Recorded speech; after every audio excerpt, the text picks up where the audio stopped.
তাইলে বাবা এই এত স্বপ্ন বাবের মায়ের, এই আদর কোল, ছোট্টবেলায় বুকে জড়াইয়া চুমা দিছে কত হাজার বার, কত লক্ষ বার।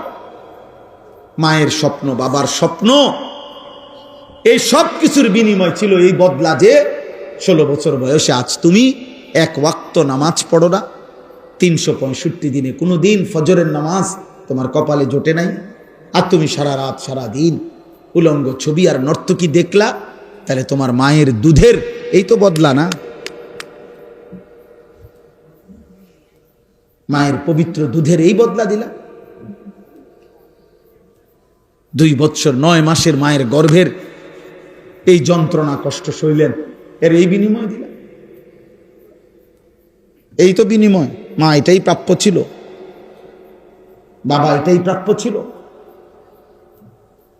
যে তুমি এক ওয়াক্ত নামাজ পড়বা না, আল্লাহ চেনো না, আখেরাত চেনো না, নবী চেনো না, আল্লাহর কোরআন চেনো না, রসুলের সুন্নাহ চেনো না। কি দেখো তোমরা? বলো না আব্বা এত কম বয়সে এত নষ্ট হয়ে গেল কেন? এত কম বয়সে এত চরিত্রহীন হয়ে গেল কেন? এত অল্প বয়সে এত নারী দেখো কেন? এত ছবি দেখো কেন? এত উলঙ্গ দৃশ্য দেখো কেন? আল্লাহর নবী বলছেন, মান নাযারা ইলা মাহাসিনি ইমরাআতিন আজনাবিয়্যা সুব্বা ফি আইনাইহিল আনিক ইয়াউমাল কিয়ামাহ। নবীজি বলছে, যে একবার কোন বেগানা নারীর দিকে তাকালো, খোদার কসম নবী বলে কিয়ামতের দিন জ্বলন্ত আগুনের সীসা গলিয়ে তার 2 চোখে দেওয়া হবে।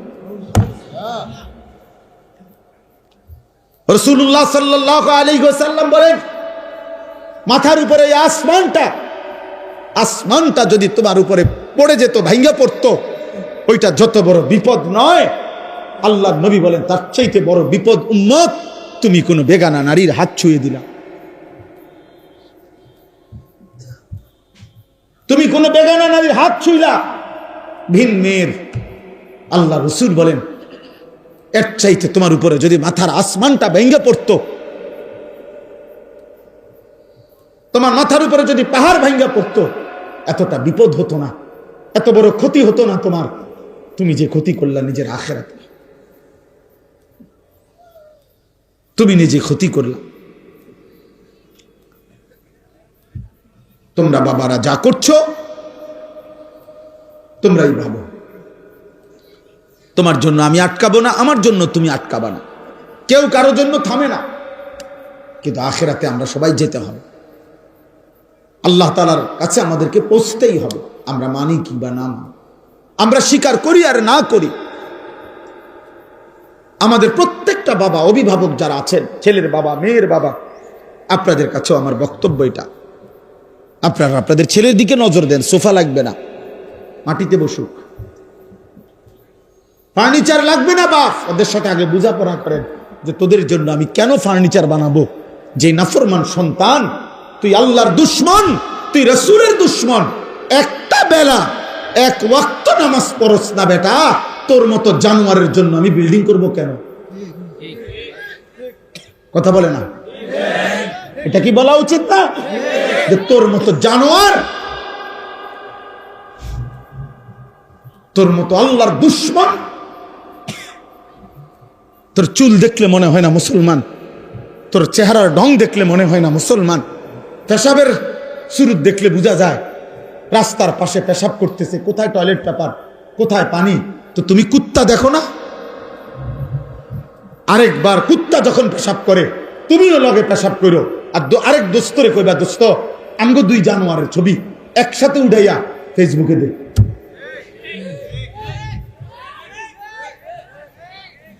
বলে দুজনের ছবি একসাথে উঠা, আমরা 2 জন একই, ওরও কোনো পানি নেয় না, ও টয়লেট পেপার ব্যবহার করে না, আমিও করি না, যা মিলছে ভালো। তুমি মুসলমান না? তোমার রক্তে ঈমান নাই? তুমি আল্লাহর কাছে যাবা না আব্বা? আহাসিবান নাসু আন ইউতরাকু আন ইয়াকুলু আমান্না ওয়া হুম লা ইফতানুন। আল্লাহ বলে, লোকেরা তোমরা কি ভেবেছো শুধু বলবে আমি মুমিন? তুমি শুধু জবান দিয়ে একবার বলবা আমি মুসলমান, আর আমি আল্লাহ ইমানের পরীক্ষা না নিয়ে আমি বুঝি তোমার এমনে এমনে ছেড়ে দেব? তুমি কি এই ভেবেছো? কি মনে করছো? আল্লাহ বলেন আয়াহসাবু আল্লান ইয়াকদিরা আলাইহি আহাদ। আল্লাহ বলেন নাফরমান বান্দা কি ভেবেছে যে তার উপরে কারো কোনো শক্তি নাই, ক্ষমতা নাই? এত মিথ্যা, এত চুরি, এত জিনা, এত ব্যভিচার, এত সুদ, এত ঘুষ, এত কিস্তি, কোনো সমস্যা নাই। 30 বছর সমান তালে সুদ খায়, প্রত্যেক দিন নর্তকী দেখে, নাচ দেখে, 60 বছরও বিড়ি খায়, কথায় কথায় গালি দেয়, 2 নম্বরই 6 নম্বরই রোজগার, বাটপারি, চিটারি আর হারাম উপার্জন, কিন্তু কোনো রোগ নাই, ব্যাধি নাই, বিল্ডিং করতে আছে, ঘর খাইতেছে, ঘুমাইতেছে। আল্লাহ রাব্বুল আলামিন মনে বলেন তুমি কি ভেবেছো তাহলে তোমার উপরে কারো কোনো শক্তি নাই? এমন ভাবেই বুঝি তুমি শেষ হবা। কেউ তোমাকে কিছুই বলবে না, কেউ তোমারে কোনোদিন হিসাব চাইবে না। আল্লাহ বলে না বান্দা, বড় বেশি ভুল করেছো, তুমি আর জানা উচিত ছিল। 24 ঘন্টা ওয়ালাদাইনা কিতাবুন ইয়ানতিকু বিল হক, আমি আল্লাহর পক্ষ থেকে আমলনামার ফেরেশতা 24 ঘন্টা তোমার পাশে আছে, যারা তোমার আমলনামা লিখছে। কিয়ামতের দিন তোমার সামনেই তোমার আমলনামা কথা বলবে। কি ভেবেছো বান্দা আমি আল্লাহর কোনো ক্ষমতা নাই? তুমি কি মনে করছো তাইলে জব্বার আমি কেন? আমি যে বলছি আমার নাম কাহ্হার, আমি যে বলছি আমার নাম কাদির, আমি যে বলেছি আমার নাম আজিজ, এগুলোর অর্থ কি? আল্লাহ তো বলছে আল্লাহর নাম জব্বার, কাহ্হার, আজিজ, জুন্তিকাম, মুতাকাব্বির, জুল জালালি ওয়াল ইকরাম। এগুলো কার নাম বলেন না? এগুলো আল্লাহর নাম। প্রবল প্রতাপান্বিত, প্রচন্ড রাগান্বিত, কায়নাতের সব গর্ব বড়াই যার জন্য, সব চাইতে বেশি প্রতিশোধ গ্রহণকারী, সবচেয়ে বেশি সম্মান মর্যাদার প্রতাপ যার মধ্যে, আল্লাহ বলেন তিনি আমি আল্লাহ। তাবারাকাল্লাযী বিয়াদিহিল মুলক ওয়া হুয়া আলা কুল্লি শাইইন কাদির। আল্লাহ বলে গোটা কায়নাত বরকতময় ওই মালিক যার পবিত্র এক কুদরতি হাতেই গোটা সৃষ্টি। সুবহানাল্লাহ। বিয়াদিহিল মুলক, যার হাতে পুরা সৃষ্টি। ওয়া হুয়া আলা কুল্লি শাইইন কাদির। আল্লাহ বলেন আল্লাহ সব বিষয়ে সকল জিনিসের উপরে একই মুহূর্তে পূর্ণ ক্ষমতাবান। একই মুহূর্তে পূর্ণ ক্ষমতাবান মানে কি? আল্লাহ বলছেন বান্দা আমি এমন ক্ষমতাবান, 7 আসমানের উপরে আমি যখন চালাই, 7 তবক জমিনের নিচে আমি ওই মুহূর্তেই চালাই। হিমালয় পর্বতের চূড়ায় যখন আমি রিজিক দেই, আটলান্টিক মহাসাগরের নিচে আমি তখনই রিজিক দেই। এই কোটি কোটি মানুষের মুখে যখন খাবার তুলে দেই, কোটি কোটি জন্তু জানোয়ারের মুখেও আমি তখনই খাবার তুলে দেই। মায়ের পেটে যখন আমি বাচ্চা বানাই, তো কোটি কোটি জন্তু জানোয়ারের পেটেও আমি তখন বাচ্চা বানাই। একটা করতে গিয়ে আমি আরেকটা ছেড়ে দেই না, একটা করলে আরেকটা ভুলে যাই না, একটার কারণে আরেকটা পিছনে পড়ে যায় না। আমি আল্লাহ কোনো সিরিয়াল দিতে হয় না, শনিবারে এ, রবিবারে ওইটা, না না, একই সময়ে সব কিছু আমি করি। একই সময়, একই মুহূর্তে ক্ষমতাবান, একই মুহূর্তে ক্ষমতাবান। অতএব বাচ্চা সারে বলি, মা বোনকে বলি, বহু মহিলা, মহিলারা মনে করছে সব কিছুর ছেলে মেয়ে জিফুতের ইমান আমল নামাজ রোজা সব স্বামী বেটার দায়িত্ব। তো চাচি আপনার কি দায়িত্ব, ভাবি আপনার কি দায়িত্ব, বোন আপনার কি দায়িত্ব? মহিলারা বলবেন, মহিলা বলবে আমার 3টা দায়িত্ব। এক, নিজে প্রথমত যে দূর পারি সামান্য পরিমাণ রান্না বান্না করা।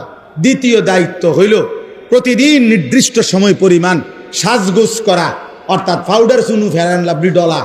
আর হইল যে দূর শৈল্যে কুলা, হয় টেলিভিশন নয় বাজার আর মার্কেটে ঘুরা। খালা বাকি তোলে আমনের ফুত, আমনের জি, আমনের ছেলে মেয়ের ইমান আমল পড়ালেখা, এটি তার দায়িত্ব। এটি হেতে বেড়া ওনার কিছু না, ওনার হইল পাউডার, ওনার হইল ফেয়ার এন্ড লাভলি, বুঝেন না? বাচ্চা মোবাইল টিপে 1 ঘন্টা ধরে উনি সাজতেছে। বাচ্চা নিজে নিজে বসে টেলিভিশন দেখতেছে, রিমোট টিপতেছে, ওর যেটা মন চায় ওটা দেখতেছে। এবড়ি বইয়া বইয়া ওই হে ঘরের উত্তরের ঘরের পশ্চিম হিস্সার বাবির লগে গপ মারে। এই শুধু কি করছে? 1 ঘন্টা লাগাইয়া বুড়ি এই 3 পিসের কালার এটা দেখাইছে যে এটা কিনতে গিয়া পুরাটা মার্কেটের কতগুলো বেডইতের লগে কথা কইতে হইছে। এটা কোনো জানতেন কথা না। একটা 3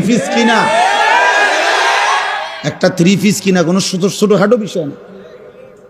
বহুত তর্ক কইরা বোন তে বেটা দেয় না, আমি কেবল কই 300, হেতে কয় 600, মুলাইতে মুলাও এত মুলা না, আমি যত মুলাইছি। হ্যাঁ, মুলাও ফচ্চা গেল হইলে, মানে ক্ষেতের মুলা এবুড়ি যা মুলারি মুলাইছে। আস্তাগফিরুল্লাহ।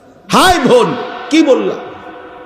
তোমার ছেলে তো নষ্ট হয়ে যাচ্ছে, তোমার মেয়ে তো নষ্ট হয়ে যাচ্ছে,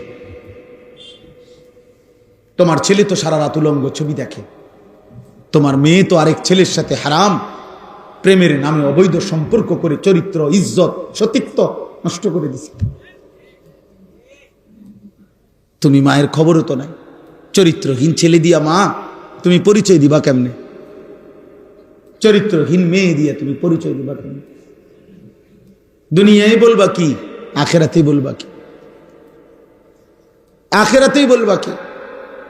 আল্লাহ আমাদেরকে হেফাজত করে। এই পৃথিবীর সবাই জানে এটা তো অরাফুল আশজার বিল আসমা। এই পৃথিবীর একটা প্রবাদ সবাই জানে, বাংলা ভাষায় এটার ব্যবহার আছে। বৃক্ষ তোর নাম কি, ফলে পরিচয়, এটা বলে না? তো এখানেও তো কথা এটা। বাবা মা আপনার জীবনের অর্জন আপনার জিফুত দেখলে তো বোঝা যায়, আপনার সন্তান দেখলে তো বোঝা যায় আপনার অবস্থাটা কি, আপনি করছেনটা কি। আল্লাহ আমাদেরকে হেফাজত করেন। অতএব আমি সকলকে বললাম, দোস্ত, এই শুধুমাত্র একটা মাহফিলের মাকসাদ এটা যেন না হয় যে লোক হয়েছে, শুধু এই কথার উপরে যেন একটা মাহফিল শেষ না হয়। কথাটা বোঝেন নাই আমার? এই কথার উপরে যে লোক হয়েছে, তো লোক হয়েছে আজকে, হ্যাঁ হয়েছে, মনে করেন অনেক লোক হয়েছে, জায়গা হয় নাই, কিছু লোক শেষ পর্যন্ত দাঁড়াইয়া ছিল, এইটা বলছি আমরা, বা কালকে বললো, তো এরপরে কি হয়েছে? ওনার নাম কি, ভাইয়ের নাম কি জানো? মনির ভাই। এখন মনির বাইরে যেহেতু লোক হয়েছে আজকে, অতএব কালকে সকাল থেকে মনির বাইরে মাথা তালগি দিয়া রাধিকার থেকে ব্রাহ্মণবাড়িয়া বিশ্ব রোড পর্যন্ত গিয়া বিশ্ব রোড 4 রাস্তার মতো হোতা দিয়ে আইবেন। আপনারে আমরা খুশি হইয়া যেহেতু আপনার মাহফিলের লোক হয়েছে, আমরা এই মর্যাদা দিলাম, গ্রামবাসী আপনারে ফিকাফে কইরা পুরা গ্রাম ঘুরাইলাম নাকি বলেন? এটা কি, এটা করবে কি সে? অতএব দোস্ত আমার, আমি এটা বুঝি না। আমি বুঝি যে কলিজার অবস্থা কি, হৃদয়ে কোনো অনুভূতি হইছে কিনা, কারো বিবেক জাগলো কিনা। আহা, আমাদের প্রত্যেককে কোরআনুল কারীমের মধ্যে আছে। প্রিয় ভাই, আমি শেষ করে দিচ্ছি, আমার একটা আয়াত আমি শুধু পড়ছি, এটা পড়ার জন্য বলার জন্য এতগুলো কথা বলছি। কোরআনুল কারীমের মধ্যে আছে সূরা নিসার আরেকটা আয়াত। আল্লাহ কোরআনে বলছে, ফাকাইফা ইদা জিনা মিন কুল্লি উম্মাতিন বিশাহিদ ওয়া জিনা বিকা আলা হাউলাই শাহিদা। আমার এই শেষ কথাটা 5টা মিনিট শোনো ভাই, বাবা আপনারাও শোনেন, পর্দার আড়ালের মারাও শোনেন। কোরআনুল কারীমে আল্লাহ বলছে, বন্ধু আপনি কি জানেন প্রত্যেক নবীর সামনে তার উম্মতের আমলনামা ওই নবীকে সামনে রেখেই খোলা হবে, এবং আপনি মুহাম্মদ, আপনি রাসূল, আপনি বন্ধু, আপনি নবী সাল্লাল্লাহু আলাইহি সাল্লাম, আপনাকে সামনে রেখেও আপনার উম্মতের আমলনামা খোলা হবে। আল্লাহর কসম, আমরা হাদিসে পড়ছি বাবা, এই আয়াত, এটা সূরা নিসার 40 নম্বর আয়াত, কোরআনুল কারীমের 4 নম্বর সূরা। এই আয়াতটা নবীজির একজন সাহাবী হযরত আব্দুল্লাহ ইবনে মাসউদ যখন পড়ছেন, তখন নবীজির সামনে, তো নবীজি বলছেন, এই আয়াত পড়ার পরে ওই সাহাবীকে বলছেন, হাসবুক, থামো।